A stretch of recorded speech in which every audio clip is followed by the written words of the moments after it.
በኢትዮጵያ ከ23 ሚሊዮን በላይ የሚሆኑ አካል ጉዳተኞች እንደሚገኙ መረጃዎች ያመላክታሉ።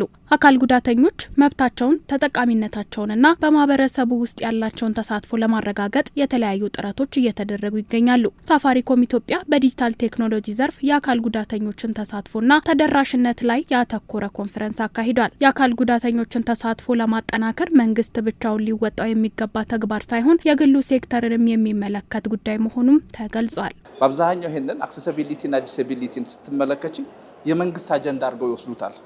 የመንግስት አጀንዳ ብቻ አይደለም።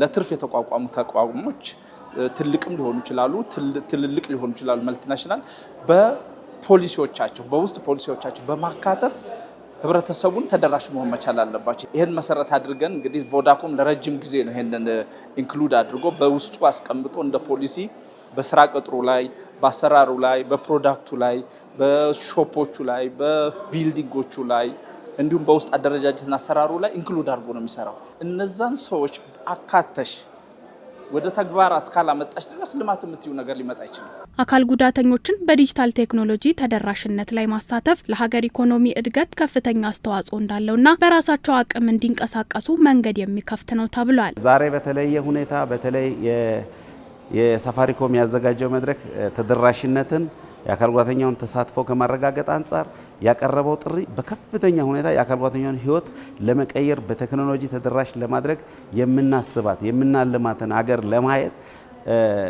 ያደረግነው ያለነውን ጉዞ ያፈጥንልናል ብለን ነው የምናስበውና አካል ጉዳተኛው ከዚህ በትምህርት፣ በጤና፣ በስራ ዕድል በተለይ ቴክኖሎጂን በታገዘ መልኩ የእንቅስቃሴ ችግርም ስላለባቸው በቀጥታ በፈጠነ መንገድ ተደራሽ ሆኖ መረጃዎችን አግኝተው ህይወታቸውንም ሊያቀላጥፍ ይችላል።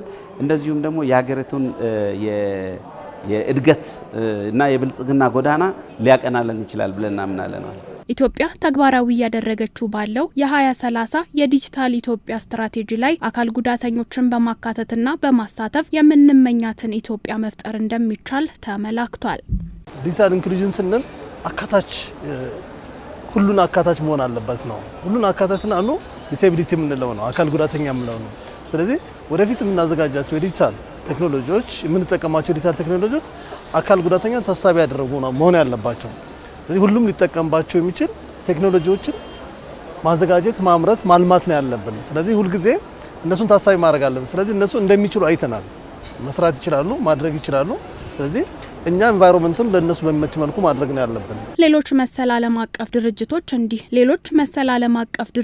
እንዲህ አይነት ተሞክሮዎችን በመውሰድ በአገልግሎቶቻቸው ላይ አካል ጉዳተኞችን ታሳቢ ያደረገ ሁኔታን እንዲፈጥሩ ጥሪ ቀርቧል። ሌሎቹም እንደዚህ ዓለም አቀፍ ድርጅቶች ከዚህ ተሞክሮ መውሰድ አለባቸው።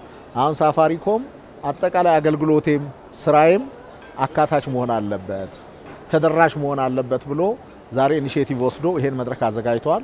ሌሎችም በሀገራችን የሚገኙ በርካታ መልቲናሽናል ካምፓኒዎች አሉ። እነኚህ ድርጅቶች ይሄን ተሞክሮ ወስደው በዚሁ አግባብ አካል ጉዳተኞች ተካታች እንዲሆኑ፣ ተሳታፊ እንዲሆኑ፣ የአገልግሎታቸው ተጠቃሚ እንዲሆኑ ሁኔታዎችን ማመቻቸት አለባቸው። ከዚህ በተጨማሪም ሳፋሪኮም ለህብረተሰቡ በትምህርት፣ በጤና፣ በግብርናና በስደት ተመላሾች ላይ ሰፊ ስራዎችን እያከናወነ መሆኑን ተጠቁሟል።